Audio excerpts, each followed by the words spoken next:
What happens when a former royal sits down with one of television's most controversial hosts, and everything goes spectacularly wrong? Tonight, we're diving into the explosive confrontation that had everyone talking the moment Meghan Markle found herself in the hot seat on Real Time with Bill Maher, and how a simple interview turned into a verbal battlefield because this story has more twists than you can imagine. The studio lights were blazing hot.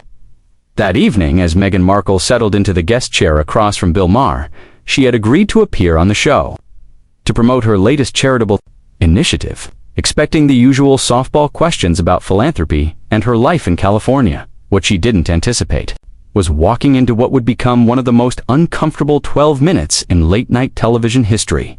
"So, Meghan," Bill began, with that signature smirk of his, "you've been pretty vocal about privacy lately, which is interesting. For someone who seems to give an interview every other week, help me understand the logic there." Meghan's smile tightened slightly, but she maintained her composure. "Well, Bill, I think there's a difference between choosing when to speak your truth and having your privacy invaded by tabloids who print lies for profit." "Your truth," Bill repeated, raising an eyebrow. "That's an interesting phrase. Is there more than one truth now? Because I thought truth was just, truth." The audience chuckled, and Meghan could feel the shift in the room's energy. This wasn't going to be the friendly chat she'd prepared for. "I think when you've lived the experience I have," Bill said, "but perspectives and truth are different things." He leaned forward. "Like if I said you were born in Los Angeles, that would be true, regardless of anyone's perspective on it. Right?" Meghan nodded faintly. But she knew where this was headed, so when you and Harry sat down with Oprah and made some pretty serious allegations about the royal family, were those truths or perspectives? The question hung in the air. Meghan took a breath. "Those were our experiences, Bill. Our lived experiences of what happened behind closed doors." "But experiences can be subjective," Bill pressed. "I mean, if I have a bad day at work and tell everyone my boss is racist, but it doesn't necessarily make my boss racist, does it?" That comparison hit Meghan like a slap. Her carefully maintained media training began to crack around the edges. "I think you're trivializing something much more serious than a bad day at work, am I?" Bill asked. "Or am I just asking for the same standard of evidence we'd expect in any other situation?" His tone was casual, but his intent was surgical. "You made some pretty heavy accusations on international television. Accusations that damaged people's reputations and caused a constitutional crisis. Don't you think that comes with some responsibility to provide, proof?" "Proof?" Meghan's voice rose slightly. "What kind of proof would satisfy you, Bill? Should I have been recording private family moments?" "That would actually be something," Bill said with a shrug. "Because right now, we've got a he said she said situation where one side is constrained by protocol and can't really defend themselves, and the other side has a multi-million-dollar Netflix deal and a lot to gain from the narrative." The audience was dead silent now, sensing the tension building. Meghan's professional facade was beginning to slip. "So you think I made it all up for money?" she asked, voice tight with controlled anger. "I think people have made up a lot more. For a lot less," Bill replied. "I'm just saying, when someone stands to make hundreds of millions of dollars from their story, maybe we should examine that story a little more critically." Meghan sat forward. "You know what, Bill? This is exactly the kind of questioning that women, particularly women of color, face when they speak up about their experiences. You're asking me to provide evidence for racism as if it's something that always happens with witnesses and documentation." "Oh, here we go," Bill muttered under his breath, but loud enough for the microphones to pick up. "Excuse me," Meghan snapped. "Nothing," Bill said. "Please continue with your lecture about how asking for evidence is somehow racist." The words hit Meghan like a physical blow. Her eyes flashed with genuine anger. All pretense of media polish evaporated.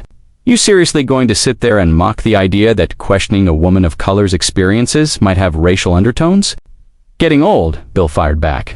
"You married into the most privileged family on earth, lived in palaces, had millions spent on your wedding that the British taxpayers paid for, and now you want to play victim because someone asked you to wear pantyhose."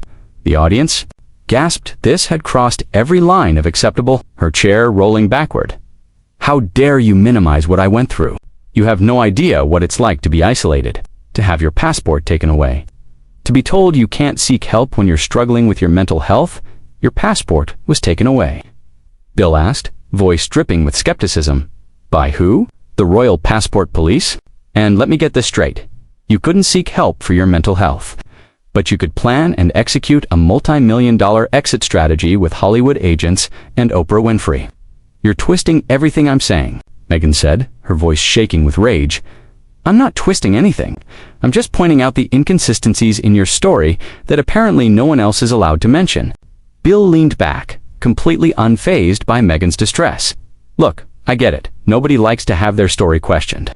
But when you go on the biggest interview show in the world and make claims that essentially accuse the royal family of being racist, maybe expect some follow-up questions.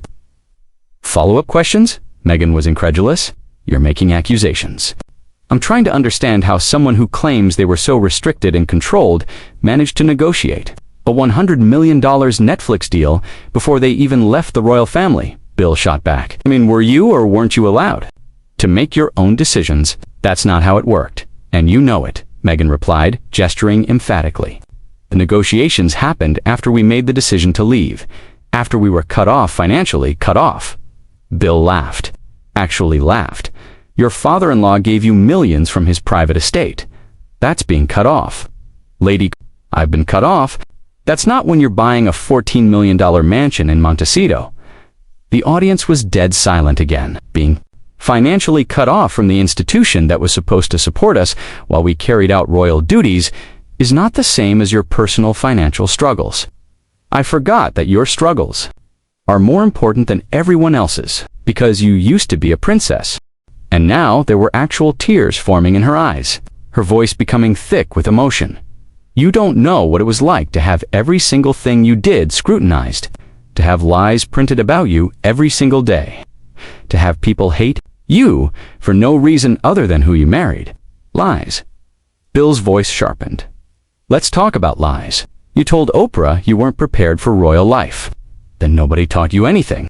But there's footage of you at events months before your wedding, clearly being guided through protocols, clearly receiving instruction. You said you didn't know you were supposed to curtsy to the Queen, but there's video of you doing exactly that. Meghan's face flushed embarrassment and anger mixing in her expression. Those were small things, she said. Details, the bigger picture, was that I was thrown into this situation without proper support. Support, Bill, was relentless. You had an entire staff, protection officers, personal assistants, stylists, the whole royal apparatus. What you didn't have was people telling you what you wanted to hear. You have no idea what you're talking about, Meghan said, voice shaking. You weren't there. You didn't live through it. You're right, Bill acknowledged. I wasn't there. But neither was Oprah. And that didn't stop you from making her your confidant. Neither was Gayle King, but she became your spokesperson. Neither were the producers of your Netflix documentary, but they were happy to amplify your version of events. Seems like you only want people who weren't there when they agree with you. That observation hit hard. Meghan's face flushed red. So now you're criticizing me for having friends who supported me through a difficult time. I'm criticizing you for calling it journalism when it's actually just therapy, Bill replied. If you want to work through your issues with the royal family, get a therapist. Don't go on international television and potentially destabilize a 1,000-year-old institution because you're upset about seating arrangements. Seating arrangements? Meghan's voice cracked. You think this was about seating arrangements? They questioned whether my children would be dark enough to be considered legitimate heirs. They speculated about my unborn baby's skin color. And you're reducing that to seating arrangements. Who questioned it? Bill demanded. Give me a name. One specific person who said that to you directly. I'm not going to throw individuals under the bus, Meghan said. How convenient, Bill replied. You'll make the accusation on international television, but you won't provide any specifics that could actually be verified or challenged. That's not how serious allegations work, Bill. This is unbelievable, Meghan said, starting to gather her microphone pack. I came here to talk about my charitable work, and instead, you're putting me on trial for speaking about my own experiences. Nobody put you on trial, Bill said, voice rising to match hers. I asked questions, basic questions about claims you made publicly. If you can't handle questions about your own statements, maybe don't make them on international television. Basic questions. Meghan was standing now. You're calling me a liar. You're suggesting I made up experiencing racism. For money, those aren't basic questions.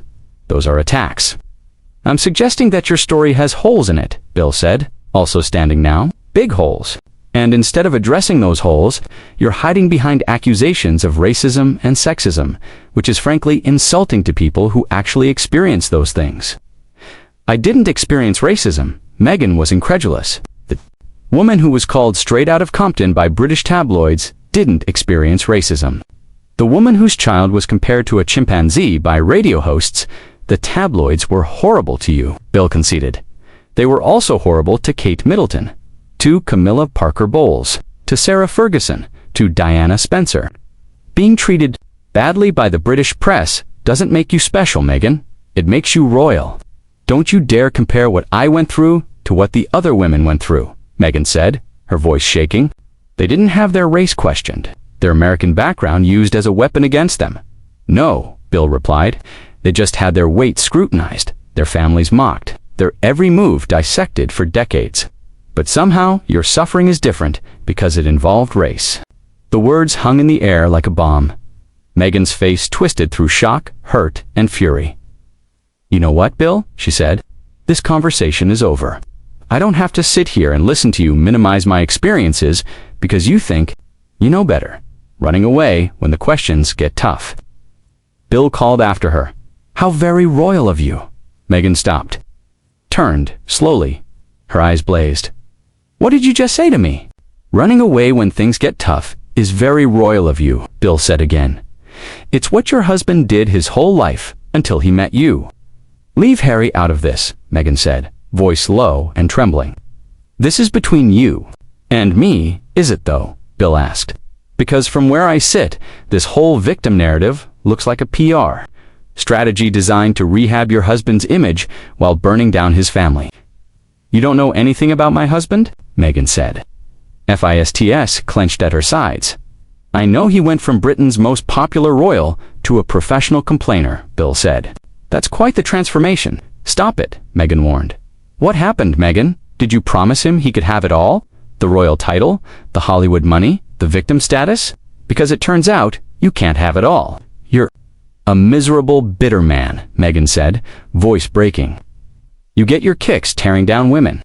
At least I'm honest about what I do, Bill shot back. I don't pretend to be saving the world while cashing streaming checks. I don't lecture about privacy while airing my private life for money. You want honesty? Meghan leaned across his desk. You're a washed-up comedian who peaked 20 years ago. You attack women, mock pain, and think being rude makes you relevant. Bill's face darkened. I've been doing this since before you were a side character on a basic cable show. Don't lecture me about relevance. At least I was building. Something Meghan fired back. Not just tearing people down. Building what? Bill laughed. A career off victimhood, writing children's books about benches. I'm using my platform to help people. You're using it to help yourself. At that moment, Meghan ripped off her mic and threw it onto the desk. I'm done. This isn't an interview, it's harassment. Don't let the door hit you, Bill called out. I'm sure you'll find a way to blame that on racism too. Meghan stopped, turned back. You know what your problem is, Bill? You've been bitter for so long, you can't recognize real pain. You can't imagine that someone might actually want to make the world better. And you know what your problem is? Bill stood. You think suffering makes you special? But it doesn't. It just makes you human. At least I still believe in something, Meghan said. Security began moving toward the set. This interview is over, one of them announced. Finally, Meghan said, Typical, Bill called after her. Leave when the conversation gets real. She turned one last time. Me here for an interview, she said. You brought me for a public execution. I won't give you the satisfaction. And with that, Meghan Markle walked off the set of Real Time with Bill Maher, leaving behind one of the most explosive, uncomfortable interviews in late-night history. What do you think? Was Bill Maher asking tough questions or crossing the line into targeted harassment? Drop your thoughts below, and don't forget to subscribe for more celebrity confrontations that leave the world stunned.